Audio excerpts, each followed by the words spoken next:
Bengali রেসিপিতে সবাইকে স্বাগত জানিয়ে শুরু করছি আরও একটি নতুন রান্না। আজ আমি আপনাদেরকে শেখাবো কিভাবে নরম ফুলকো লুচি বানাতে হয়।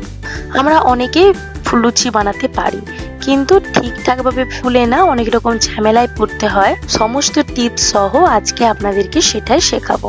ভিডিওটা শুরু করার আগে আমার একটা ছোট্ট রিকোয়েস্ট, যদি ভালো লাগে বা আমি যদি আপনাকে হেল্প করে থাকি, অবশ্যই আমার চ্যানেলের সাথে থাকুন। আমার চ্যানেলকে যদি এখনো আপনি নতুন হয়ে থাকেন তাহলে সাবস্ক্রাইব করে রাখুন ভালো ভালো রান্না শেখার জন্য। আর অবশ্যই ভালো লাগলে একটা লাইক করে দেবেন, আর ফ্যামিলি আর ফ্রেন্ডসকে কিন্তু শেয়ার করতে ভুলবেন না। তাহলে আর দেরি না করে কিভাবে লুচি বানাতে হয় চলুন তাহলে দেখে নিই।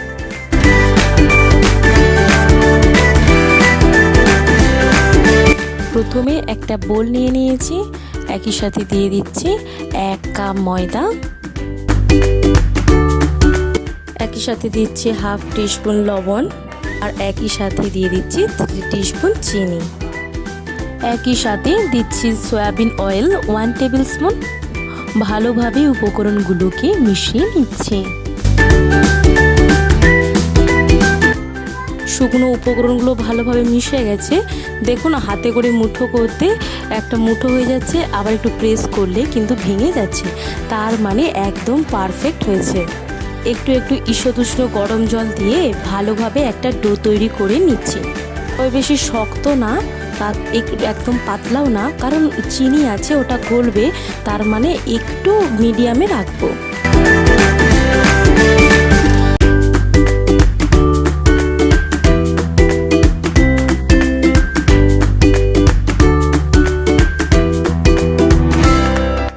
একটু সয়াবিন অয়েল দিয়ে ওপরটায় আমি একটু মাখিয়ে নিচ্ছি, কারণ যাতে না ওপরটা ড্রাই হয়ে যায়। আর একই সাথে ঢেকে দিচ্ছি 25 থেকে 30 মিনিটের জন্য। 30 মিনিট পর ঢাকাটা খুলে দিচ্ছি, আবারও ভালোভাবে হাতের সাহায্যে একটু মেখে নিচ্ছি।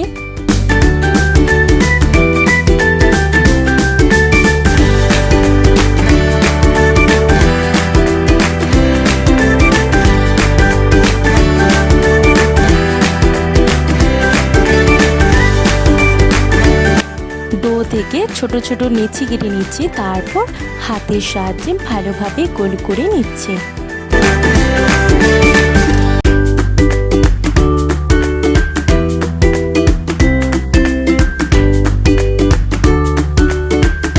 তারপর একটা করে নেচি নিয়ে একটু করে তেল দিয়ে ভালোভাবে পাতলা করে গোল করে বেলে নিচ্ছি।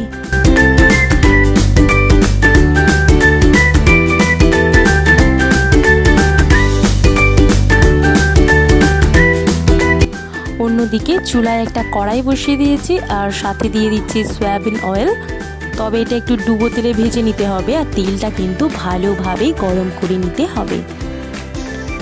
একটা করে দিয়ে এইভাবে ছান্তার পেছন দিকে একটু প্রেস করলেই দেখুন সুন্দর করে ফুলে উঠছে। তবে গ্যাসের আঁচ মিডিয়াম টু হাই হিটে রেখে লুচিগুলোকে ভেজে নেব। তবে বেশি লাল করে ভাজবো না, একটু সাদা সাদা রাখবো। সুন্দর করে ভাজা হয়ে গেছে, একটা স্টেনারের সাহায্যে তেল ঝরিয়ে তুলে নিচ্ছি। এইভাবে প্রত্যেকটা লুচিকেই সেম একইভাবে ভেজে নিচ্ছি।